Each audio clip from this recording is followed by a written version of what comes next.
नमस्कार दोस्तों, मैं Vinod Kartik let's get KD पर आप सभी लोगों का हार्दिक स्वागत करता हूं। दोस्तों, मैं एक और नई न्यूज़ आप लोगों के लिए लेकर आया हूं। एक गुड न्यूज़ आपके सामने यहां पर मैं लेकर आया हूं और ये आपके जो प्रोफेसर हैं, असिस्टेंट प्रोफेसर बनना चाहते हैं, उनके लिए बहुत ही सुनहरा मौका होने वाला है। तो दोस्तों, न्यूज़ के बारे में आइए देखते हैं थोड़ा।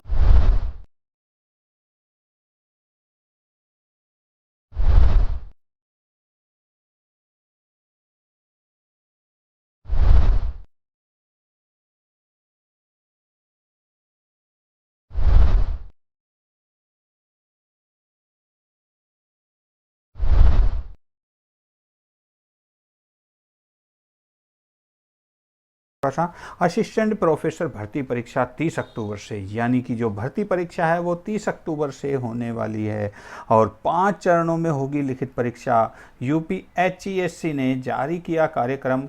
12 दिसंबर को आखिरी चरण, यानी कि 30 अक्टूबर से 12 दिसंबर तक ये आपकी परीक्षा आयोजित होगी।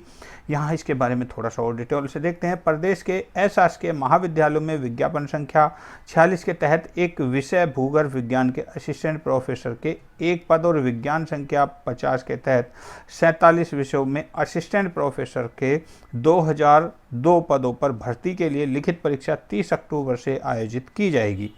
परीक्षा 5 चरणों में प्रयागराज के विभिन्न केंद्रों में होगी।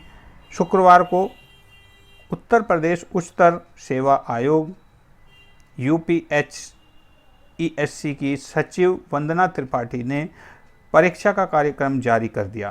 पहले चरण के लिए लिखित परीक्षा 30 अक्टूबर, दूसरे चरण के लिए 6 नवंबर और तीसरे चरण की 14 नवंबर, चौथे चरण की 28 नवंबर और पांचवें चरण की लिखित परीक्षा 12 दिसंबर को आयोजित होगी। यानी कि ये डेट अगर देखें तो पहले चरण की जो परीक्षा है वो 30 अक्टूबर को, दूसरे चरण की 14 नवंबर को, तीसरे चरण की 28 नवंबर को, उसके बाद जो नेक्स्ट चरण है वो 12 दिसंबर को आयोजित की जाएगी।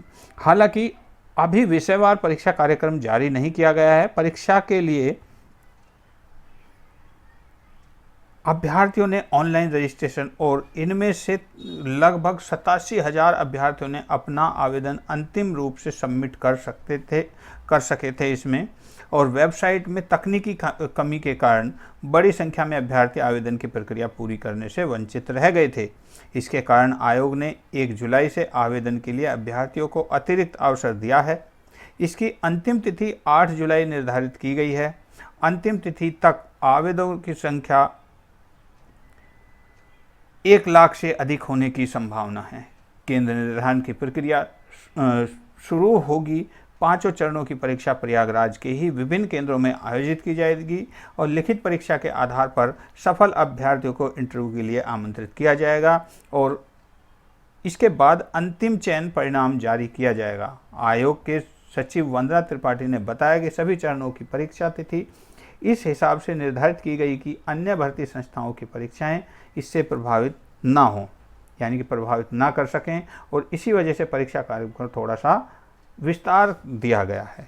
यहाँ पर इसके जो आप लोग देख रहे हैं, तो यहाँ पर 2 चीज़ें हैं कि जिन लोगों ने अभी तक इस अपने फॉर्म को सबमिट नहीं किया है, तो उनके लिए 1 जुलाई से लेकर 8 जुलाई तक की अभी डेट बची हुई है। तो अपने फॉर्म को जो है आप लोग अप्लाई कर सकते हैं, अंतिम रूप से सबमिट कर सकते हैं।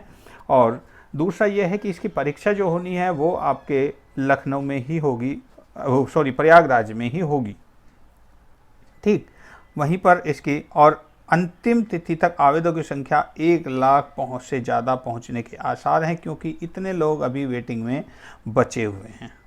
तो यहाँ पर ये आप लोगों ने देख लिया। इसके बाद एलटी ग्रेड की नियुक्ति पर भी असमंजस बना हुआ है। अभी तक जो एलटी ग्रेड के सामाजिक और हिंदी के चयनित अभ्यर्थियों को नियुक्ति को लेकर असमंजस की स्थिति बनी हुई है। एक तरफ जिन चयनित अभ्यर्थियों की फाइलें माध्यमिक शिक्षा निदेशालय को भेजी जा चुकी हैं, वे अभ्यर्थी ऑनलाइन काउंसलिंग के लिए पोर्टल खुलने का इंतजार कर रहे हैं। वहीं उत्तर प्रदेश लोक सेवा आयोग ने पूर्व में अभिलेख सत्यापन से वंचित रह गए सामाजिक विज्ञान हिंदी विषय के जो चयनित अभ्यर्थी हैं, उनको सत्यापन के लिए 15 और 16 जुलाई को आयोग में बुलाया है। माध्यमिक शिक्षा निदेशालय पर लगातार धरना प्रदर्शन के बावजूद ऑनलाइन काउंसलिंग के लिए पोर्टल नहीं खोला जा रहा है। अभ्यर्थियों को आशंका है कि कहीं आयोग की ओर से सत्यापन की प्रक्रिया पूरी होने के बाद सभी चयनित अभ्यर्थियों की काउंसलिंग एक साथ न कराई जाए। तो दोस्तों, ये LT ग्रेड वालों के लिए भी जितना भी यहाँ धरना प्रदर्शन चल रहा है, लगता है कि सरकार इसको मानने को तैयार नहीं है, लेकिन फिर भी लगे रहिए, कोई दिक्कत नहीं है, बिल्कुल सफलता जरूर मिलेगी। और इसके साथ साथ एक और यहाँ पर कॉर्नर में यहाँ दिया है, संशोधन पाठ्यक्रम के आधार पर होगी लिखित परीक्षा। तो ये आप लोग देख ही चुके हैं, मैं आप लोगों को बता चुका हूँ जो संशोधन विज्ञापन संख्या 50 के तहत जो संशोधन हुआ है, जो 47 विषयों के असिस्टेंट प्रोफेसर 2000 पदों पर भर्ती के लिए लिखित परीक्षा 30 अक्टूबर को आयोजित की जाएगी। तो ये आप लोगों को मैं पहले ही बता चुका हूँ।